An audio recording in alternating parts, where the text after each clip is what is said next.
Hello, good morning.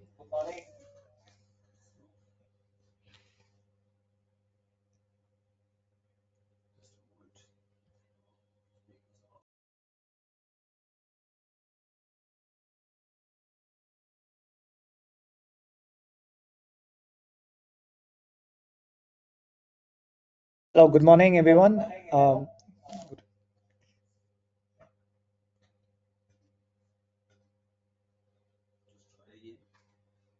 Welcome to today's webinar.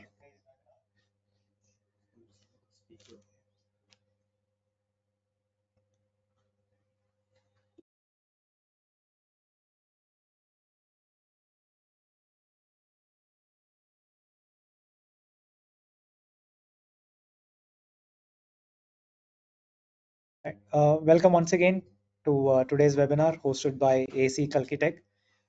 I'm Midun from the marketing team of ASE Calcitech, leaders in grid communication solutions. Today, we are going to discuss about how passive monitoring of IEC61850 network traffic helps identify common issues. This is a repeat of our webinar we had conducted last fortnight for the North and South America audience. We will be focusing on passive network monitoring methods using our ASE61850 Test Set tool, listening to MMS and GOOSE, and identify the root cause of errors in communication. All right, a couple of hygiene points before we start off with this session. This is going to be a 45-minute webinar and will be followed by a 5 to 10-minute Q&A. Please note that this is a listen-only webinar.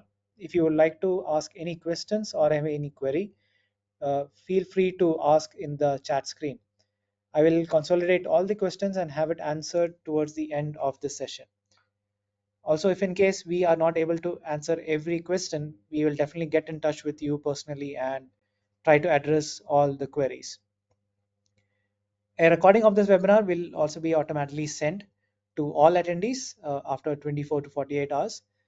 You should also be getting an email of your e-certificate, webinar participation e-certificate in a separate mail. All right, I think we have quite a few folks who have already joined in. Now, without further ado, let me introduce the host for today's session, Vinu S. Warrior. Vinu has been with Calcitech for over 25 years and is a VP and head of AZ products. Chief interests include design and implementation of protocol solutions for the power industry, consulting, and training in protocols like IEC61850, DNP3, IEC101, 104, DLMS, etc. Also, he's been participated in various standard bodies like IC TC57, Working Group 10, Bureau of Indian Standards, and many more. All right, I'll now share the mic with Vinu. Over to you.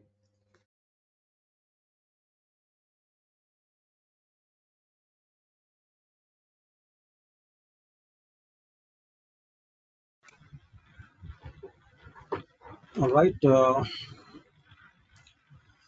Thank you, Madan. Thank you for that introduction. Just let me switch my screen so that I get my bearings again. All right. So, good morning or good afternoon, all of you. It's a pleasure to be back again with the webinar series. As Midun said, this is going to be a repeat. We always conduct these webinars in pairs, one for the North American, South American time zones, and one for the EU APAC time zones. So this is going to be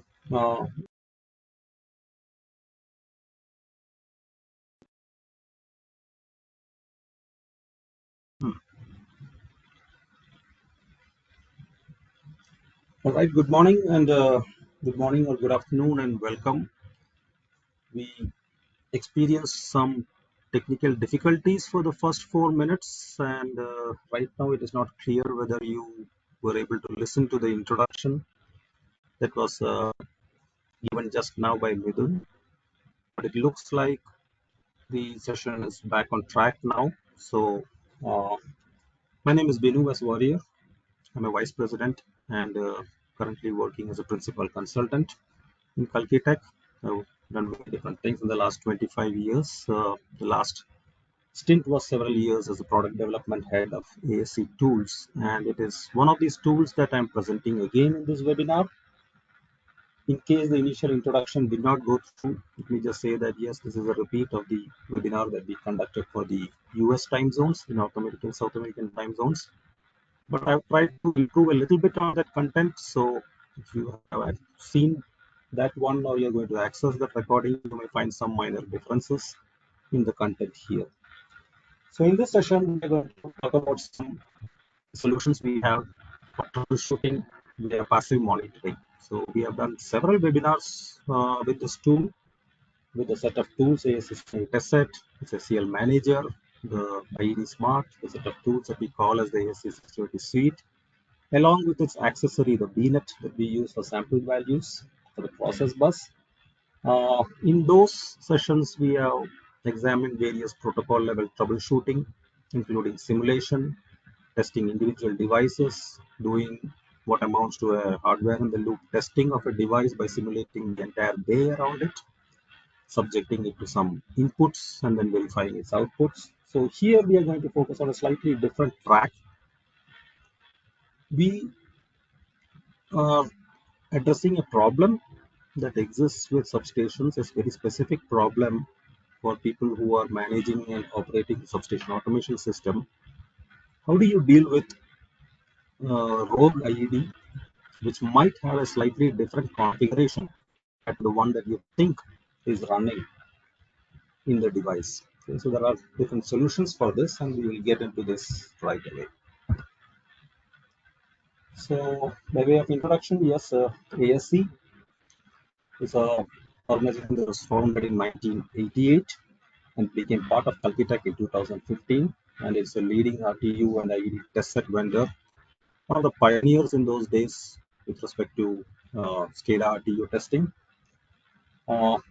In this session, we'll be talking about ASE61850 Test Set, which is a 61850 solution, which is equipped with client, server, and monitor mode features. And it is one of those monitor mode features that's going to be stressed upon in this webinar.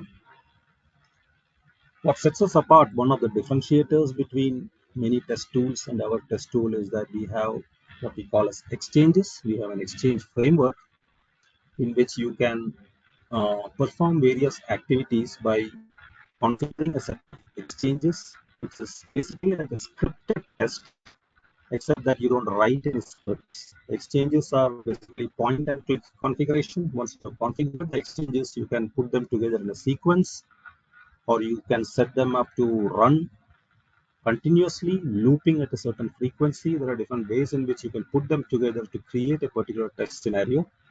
So this is one of the differentiators in the tool.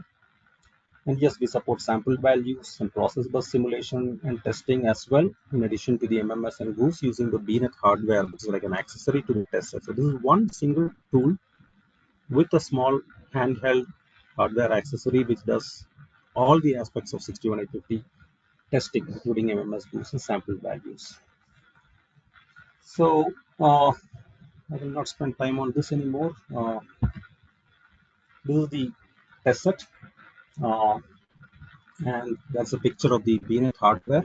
It's a pretty small unit. It's actually a handheld tool that you can pack into your bag along with your laptop.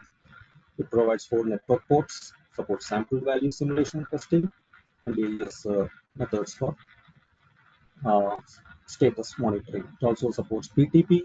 It supports all the PTP profiles, including the latest utility power profile, etc.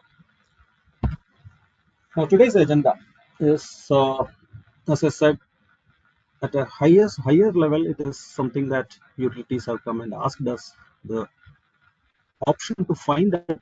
Now you have a system all configured and running. The system keeps going through changes. Changes typically mean an impact on the SCD or the system configuration description, which if it is modified, you need to ensure that it is reloaded in all the devices for which the SCD has been modified. So there are different ways utilities do it.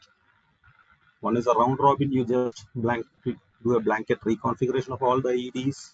We had one solution where we had to automatically generate a list of impacted IEDs. That means when the configuration is modified, you're probably adding a bay or you're modifying something in one bay.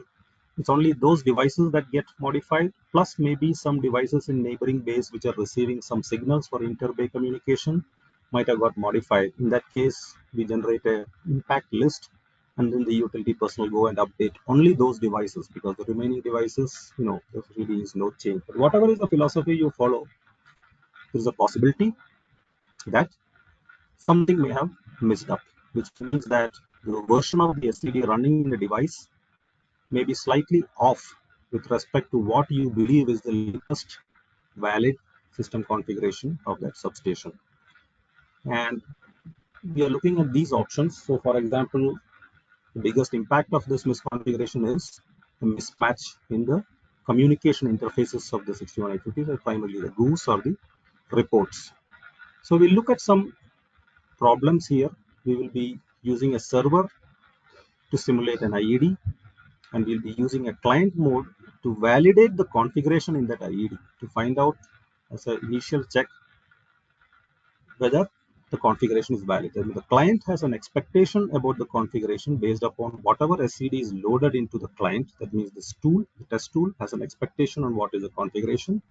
So it will communicate with the IED and validate each and every aspect of its data model and control blocks and its control block settings to make sure that everything is exactly as per the SCD. So this is an option that we have in client mode, and this is what we will do today to check the GOOSE control blocks and the report control blocks. Actually, we check the entire data model or the data sets. Everything will get checked by this particular solution. But we also have to deal with certain situations where you cannot just blindly walk into a substation, plug in the test tool, and connect to every IED and validate its model. There are possibilities that the IED may not support any more additional connections, or you just don't want additional verification traffic floating around while some critical operation is going on. So in this situation, the monitor mode comes into play. The monitor mode is a mode in our tool where it is safe to use because it is only listening. It is like a data diode almost, in the sense that it is passively listening to traffic. It will obviously get access to all the multicast traffic, all the L2 traffic, like GOOSE and sampled values. And if you configure the substation correctly, you can even get access to the MS traffic by using a port mirror or a tap. So if you mirror one of the ports in the substation to transfer all the communication, you can connect the test set safely to that port, and then you get access to monitor even the MMS traffic. And in that case, with monitor mode, you have the option to do some troubleshooting. It is not as comprehensive as using the client mode to test every aspect of the data model. You cannot just do that because you cannot introduce any traffic into the system in monitor mode, but you can still sniff the reports and GOOSE and find out that something is wrong. So that is the second option that we'll be demonstrating to you. So this is the setup. The setup that we have here is to do this. I have two machines. I have a machine set up in the network in which I'll be running my servers. So the ASE61850 IED simulator. This is the one in which I'm running a server, and I have another machine connected to it, which is this is the machine that I'm projecting. This is where I'll be showing you the user interfaces. I'll be running two instances of the test set, one as a client and one in monitor mode. And the difference here is that I have intentionally introduced a change in the system configuration description. The SCD running in the server is slightly different compared to the SCD that is loaded in this machine. There are some changes that have been done and not completely done into the server. And our objective of this webinar is to find out what is different and what is going wrong. All right, so with that, okay, there are some more details. The server runs with the previous version of the SCD file. Essentially what I've done, primarily what we have done here is in the GOOSE, we have changed some of the control block parameters to identify, for example, the max time configuration. We have changed it. That means on the client machine, the SCD says something. and in the server machine it says something else, and we want to see if we can detect that. And the data set itself is modified. We have some additional elements in the protection and reclosing data set. So in addition to the elements that are already there in the server, the client thinks that there are two more elements in the data set because that reconfiguration has been done. I have made a slight change to this, that in addition to the possibility of additional elements in the client side, I have the opposite case, lesser elements in the client side. That means there are additional elements in the server, which is a different case, because when you are validating, you have a reference. The reference is what you are loaded in this tool. The CD that you load is the reference. So against that reference, it checks the server. And if something is missing, that is the case here. But if something is additional in the server, it's a different case. It is not something that shows up in your model at all, because in your model, you have the number of elements that are configured, and in the server, there are additional elements. How do we capture that? That is a slightly additional, the opposite case of the additional elements case, which we have added into this particular version of the demonstration. And we look at the monitor mode. In monitor mode, what is it that we can detect? The same thing, pretty much the same thing has been done in reports. There are some additional elements in the data set. In the client side, the server still is sending the old data set with slightly lesser elements, and we want to be able to identify that. Okay, let's me switch over to the demonstration. Maybe before the demonstration, I'll quickly show you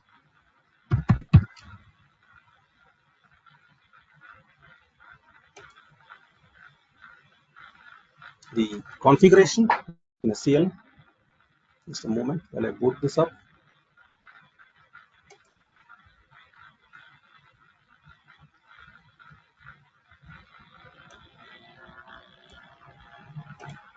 So I loaded my server configuration into SCL Manager. This is our system configuration tool, an independent third-party system configuration tool. It's a pretty small SCD because we just want to focus on what we are trying to demonstrate here. We have a line PIU, the process interface unit, and a line protection unit. So if you look at the line protection unit, this is the device that we are running in the other machine at this point of time, and it is running with this configuration. The primary differences in this configuration is we have the data set for protection and reclosing, which is being used by a GOOSE control block, and it has got the trip and the op close. This is what the server is configured with. But in the client configuration, there is one more data object. It has got the operate as well. Not just the trip and the operate close, but it's also got the operate. That is one difference. And this is the new in the breaker failure data set. I've done the reverse. That is, the server has operate external as well as operate internal. This is additional data in the server. This is the converse of the previous case. That means in the client is only expecting the operate external. And this is the data set for the report for a large number of elements, which ends with the MMXU measurement values. But as far as the client is concerned, there are two more elements in that. This is one major difference in the server configuration. The other differences are in the control blocks. These data sets are mapped to various control blocks. You can see here, this is the GOOSE control block for the protection and reclosing, which is using this particular data set that I showed you. And one of the changes is the max time here is 20,000 milliseconds, but in the client configuration, it is 10,000 milliseconds. So it is a different SCD file which I'm going to be loading in the client. Similarly, for one of these GOOSE messages, one of these GOOSE control blocks is where I've introduced that change. We'll see that when we run this system. Similarly, in the reports, we have made some changes. There are some changes in the trigger options, and there is a difference in the, I believe, the integrity period. Okay. So integrity period also there is a difference. Let's see what else. So this is 60 seconds, but in the other configuration is 30 seconds. So we've introduced some changes. I believe there are some changes in the option fields, there are some changes in the trigger options, and there's definitely a change in the integrity period of the report. So this is one configuration, and this is the configuration that we have loaded in the server. is running now on the other machine, and now I'm going to use a different configuration for my run the test set. First, I'll run this in client mode. So I'm already in client mode.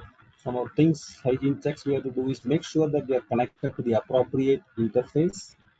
So normally when I do a demonstration, I sometimes do a demonstration with client server, everything running on the same machine. In that case, I usually use a loopback adapter. But in this case, I'm physically connected on my actual Ethernet connection, which is going out to the network and connected to the server. So I have to make sure this is the test set is monitoring the appropriate connection for all the GOOSE messages. Now all I need to do is load my devices. So I'm going to use the client monitor config. We have, as I said, we have a separate system configuration description file, which is for the client device. That means this device, which, or at least this machine, where I'm going to be running one more instance later in monitor mode. Right now, this is the instance that I'm running in client mode. And both of this client mode and monitor mode are using this. This is their understanding of these tools of the system configuration, which is slightly different as we are going to find out now. So when you load the device, typically in client and monitor mode, it shows you the IP addresses from the system configuration description, which is usually the IP addresses of the substation. But in this case, I'm simulating this on a normal PC next to me. So I'm going to override this and enter the IP address of the server that I'm running on my neighboring machine. So all I have to do is override this and I'm going to connect to the server. It's done. My client is up and running. You can see the green tick indicates everything is on. So once we are loaded, you can see, as usual, you can see all the logical devices, all the data. These are the different data sets. These are the data set elements. Now you have to understand that all of this is based upon the SCL that has been loaded in this device. Okay, and you have the unbox for report control blocks, you have the boost control blocks, etc., etc. Now, how do we validate the model? We talked about exchanges. I told you that is one of the unique things that we have. It is something that we have inherited from the flagship product of ASE, the ASE61850, which is used for SCADA RTU protocols, where exchange mode, which has a lot of exchanges like this to perform various operations, is a very, very popular feature. So we have a similar feature in 61850 now. And the exchange that we have recently introduced is the new one, is the verify IED. You can do various things. You can drag and drop data here. You can connect to IEDs, you can do a read, you can do a write, you can simulate, you can validate the value of a data, you can wait for a report, you can wait for a goose, you can do this in a sequence. You could send a control command and then wait for the report, make sure the report arrives because you're expecting it, right? This is what I meant when I talked about exchange-based testing. But the new exchange now, this is something that we have demonstrated earlier. The new exchange here is the verify IED, which is basically a way of validating the configuration. So now all I have to do is drag and drop the IED into this exchange and it gets configured. You have various configurations for exchanges. You can repeat at a particular frequency. You can change it to sequential mode, run it with a delay. You have various things, but we don't need to do that with a validate IED feature. All we need to do is decide what we want to validate. You can validate the entire data model. You can validate the structure and content of the data sets, and then of course all the control blocks. So we're going to do all of this. I've selected all the options and we're going to run this. And this is where you run all the exchanges. You can send one, you can send multiple, you can play them in a sequence. There are various options. Right now I'm just going to send this once. Here goes. So this indicates that this process has started and you can see the progress here. The green ticks indicate that everything is fine. All the logical devices are validated, and yes, here we start seeing the error symbols, and this is exactly what we wanted to check. Okay, so let me collapse everything. How do you look at this? At the top level, what it says is that there is something wrong with the IED, right? The exclamation mark says there's something in the IED doesn't match. So if you have a big list of IEDs and you run this verification process, you need to only go to the IEDs which are being marked as something There's a data element mismatch or some error for this. So once you see this, you can expand it, and here you don't need to spend time looking into logical devices or the data, because you know at the top level that all the logical devices are okay. Now with the data sets, it says that there's something wrong. Data set elements count mismatch. All it can say is that there's a mismatch, and it says that all the three data sets have a problem. So let's look at the first one. So this is the one where we are expecting two elements at the end in the client, but the server does not have this. As I said, we are expecting the trip, the operate close, as well as the operate in this SCD. But the change of the SCD where we introduce this additional element has somehow not gone to the server. The server is still running with the old configuration, but it only has these four. So it clearly points out to you the difference, showing that these two elements are missing, and that is why this data set is not as the problem is. This is the new change I made for this particular webinar, where I created the opposite case. Now, as you can expect, the expectation of the client is that it has operate external value and the quality, but it finds that there are additional elements in the server with this. So you see the dataset elements count mismatch. Whatever we expect has been met, but obviously there is other data in that. So that is the converse case. Obviously, the expectation is not that you're going to troubleshoot this and drill down and find all the problems with the test tool. The need of the test tool is to run this maybe once a day or once a week, like an integrity poll. Like in the MP3, you run an integrity poll at a specific frequency just to have a peace of mind that everything is okay. This is what you would do to ensure that there are no exclamation marks. But if you do find exclamation marks, the task is to go back to your SCD, check the SCD in your SCL manager or whatever tool you use, and find out what has changed. Similarly, obviously, the report data set has the same problem. You can see that every element, every data model, data type template, everything is matching except the last two. These are the two additional elements we have added into this configuration, which again has not made it into the IED. Okay, so that's how the data set errors are displayed. Let me collapse this. Now we come to report control blocks. These are all four are basically four instances, indexed reports of the same control block. So they'll all show exactly the same error, but we will validate each individually. Okay. So as you can see here, the display shows you the mismatch that is found in the parameters of the control block. So the expected value and the current value, you can see the option fields are different. The trigger options, you can see data update was not expected. In the expected value, we have data change, quality change, integrity, and GI. But in what is currently available in the IED, it has got one additional trigger option. And yes, the integrity period, it was expecting 30,000. That's what the client thinks. But the IED is still configured for 60,000. So these are the errors. And incidentally, here itself you can see that the dataset element count mismatch is again reproduced here for your convenience. The problem you can see directly here as well. So we have this as an additional feature so that you don't need to go. Earlier, we had a situation that you need to click on this on the report control block and then say go to the report setting or go to the data set. You have to go to the data set and then find out what's wrong with the data set. Now you have the data set reproduced here. You can see one more slide change in the recent version. Same thing goes for GOOSE. As you can see here, data set elements count mismatch. So here in the GOOSE control block, the first control block, there is no change in the control block parameters. That means these parameters, the conf-rev, the needs commissioning, the destination address, the VLAN ID, the min time, the max time, everything is matching. But the previous error, the error of the data set that this GOOSE is referring is still a problem. So it tells you that. But in the second GOOSE, you can see that we have a different problem. We have an expected value and a current value, and we can see that it is 10,000, whereas the expected value was 10,000, but the max time is 20,000. So this is the validate IED feature. You can get more details here. For example, if you click here, you will get the details for each error. This is the start and this is the end. This is the verification. This is where it's just started.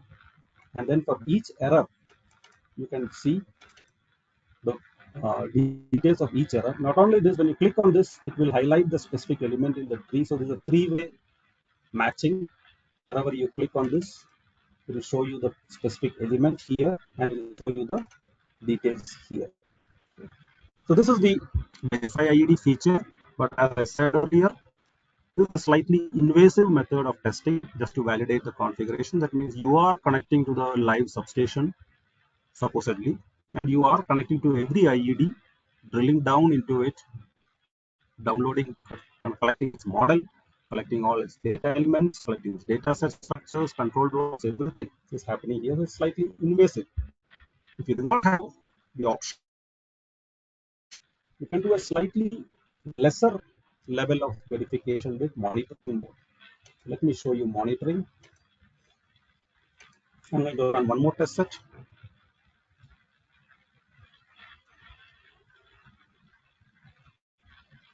So I'm on the correct Ethernet interface. All I need, this is how I go to server mode on the other PC. I click it server mode, load the IED, and all the IEDs are run. They are simulated as servers. But right now I'm going to go to monitor mode. And in monitor mode, we have the feature of message analysis, because primarily what you're getting different messages. That is the only input to the test set. The only data that comes into the test set is the messages, which it will compare against the SCD. So you're seeing the SCD here. So I'm going to load the same SCD, client and monitor configuration, and I'm going to give it the correct IP addresses because it has to match this with the messages. So 192.168.1.1, and I load this. So it's very similar to server mode or the client mode. It loads the SCL and it understands the structure of the elements, but the data, it can only show you the data when that data comes in the traffic. So this is how monitor mode works. Now, how do you find out if something is okay or not okay? Well, you wait for the messages. So here you can see here the GOOSE messages, right? Because right now I'm not doing any MMS traffic. When I do some MMS traffic, you start seeing those. There will be status code that will come up in a little while. So right now you can see the GOOSE message. There are two GOOSE messages configured. One is the protection reclose and one is the breaker failure. And you see at the end of this, it says failure. This is the indication that there's something wrong with this package. If you connect this, you see here, you get all the data link information, you get the GOOSE information, and here, this is where you see the failure. The reason is dataset length mismatch. So when you have a dataset length mismatch, the tool does not try to arbitrarily match something just based on the data type and say that this is the value of operate close, this is the value of operate, because it will be completely different. We don't know. What we know is that there is a mismatch in the configuration. There is some different elements there, and we have to indicate to the user that something is wrong. In a normal GOOSE, this data here will expand into a tree where you see all each individual element of data and its value. But here you're seeing failure. And the same thing here is also a failure. In one case, the data set has less elements. In another case, data set has more elements. But even if it has more elements, we will not try to parse elements that we recognize because it may be a false recognition. It's dangerous to assume that is the same data.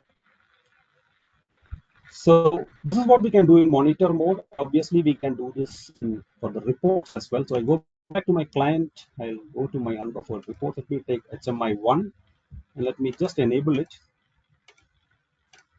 All right, it's enabled. You will not see GOOSE messages here because in order to show you report data, we have to be able to parse it successfully.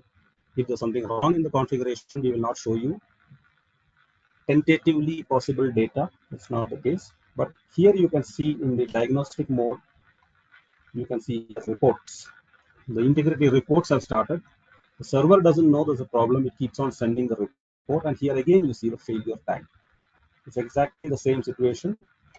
We open this and you go to the report. You have the data link information, you have got the transport information, and you have got the report. And it's unable to show you the values of the data because there's a mismatch in the data set. So this is in monitor mode. Your only source of data is all the messages that is flowing. You see much more here.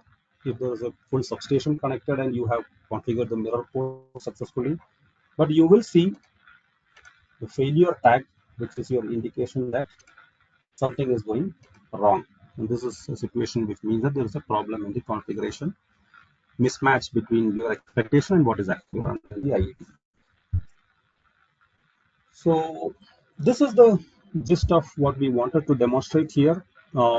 We also have several webinars in the past that show other features of the tool. If you see something that you like, please do visit our website, go to the webinar section, and you can see our past webinars. I think you can still register for the past webinars and again get access to the video recording. It doesn't matter how old it is. So please do that if you are interested in any other features. But going back to our presentation, so this is what we did. Just wanted to tell you this was a pre-release feature webinar.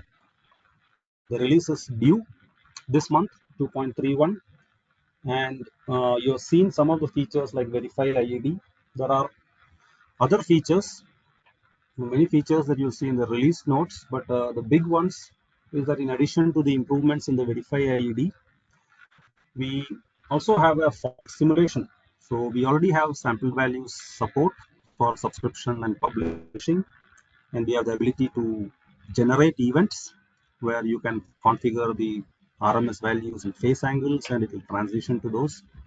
But it was not possible earlier to set this up beforehand and run it, and now we can do that with an exchange. So we have an exchange with which you can configure a sample value stream. You pick a stream, you decide what values you want it to be streaming, and then at which millisecond or which sample count you want to change the values, and then you apply the new set of values as a step.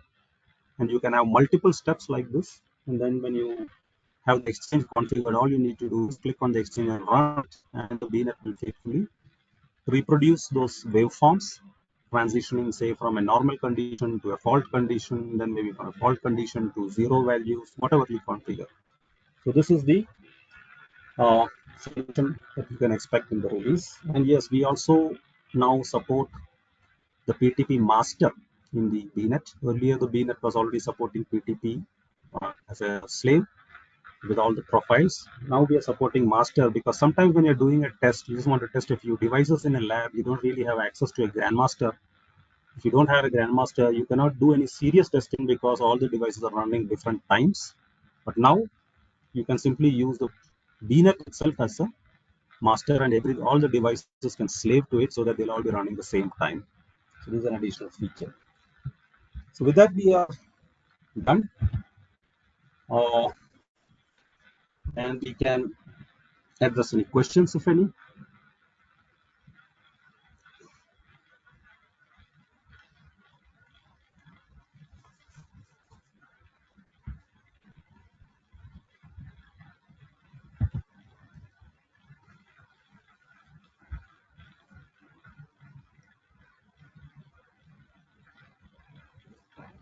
There's a question about the PTP support, the utility power profile. Just wanted to clarify what that is. PTP profiles.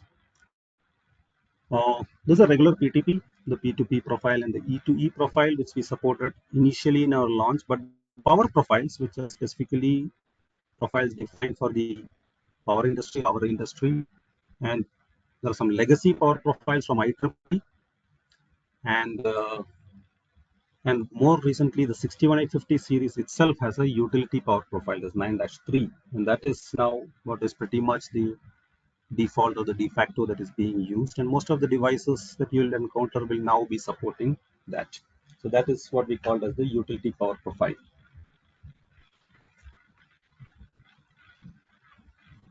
All right, it looks like there are not many questions in this. So in that case, I think it's we can call it a wrap. We are well on time. So thank you very much, and we look forward to any other questions if you have at any point of time. If not, please, as I mentioned, please do visit our website and look at the videos of our past webinars, which will give you a lot of specific focus on different features of the test set that you might have just glanced through just now during this webinar. And with that, we'll wrap this up. So thank you very much. Thank you for attending. Thank you, folks.